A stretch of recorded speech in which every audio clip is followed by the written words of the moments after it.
here we are. Sing along is real. Siya nga pala guys, pinaririntahan ko to. 700 to 500.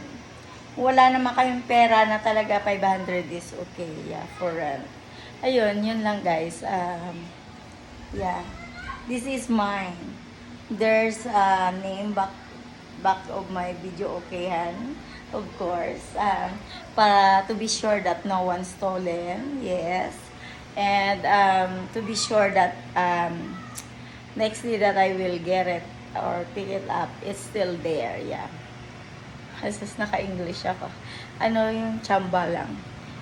Sa panahon ngayon, kailangan mo maging clever enough. Kasi it's happened that someone will stolen your things. So, to be sure, much better that you write your name, address. That's it. So, they can send it back. Ayun, siya nga pala guys, nandito ako sa bahay. Kumikita bang aking sahig? Alam mo kung ano yung ko, nilinis? Downy. I use Downy. A little Downy and then with water. Ayan. Napaka-shiny niya talaga. Tsaka, smells like you are inside the malls. Yeah, smells good. Yes.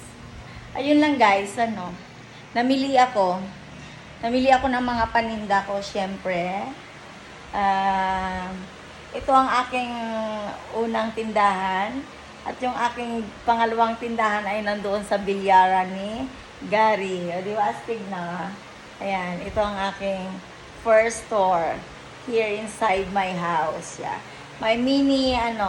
Mini mart pa ko, no? Ayun, mini rods store, I mean.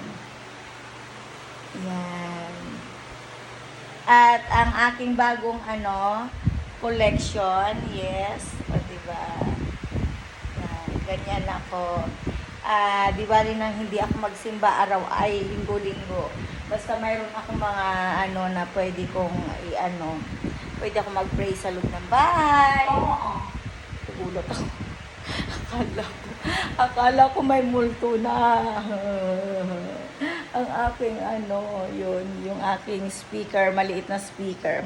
Ayun, yun lang guys, welcome to Rohelia's Home, Sweet Home, kung saan, malinis, syempre. Pero yung carpet ko, hindi ko pa nababacuum, maybe later. Ayun. At, yun lang pala yung technique kung paano mo linisin ang iyong sahig to be shine. Gumamit ka ng a little bit Downy, yun. Tingnan mo. Diba? Yun lang guys. Bye!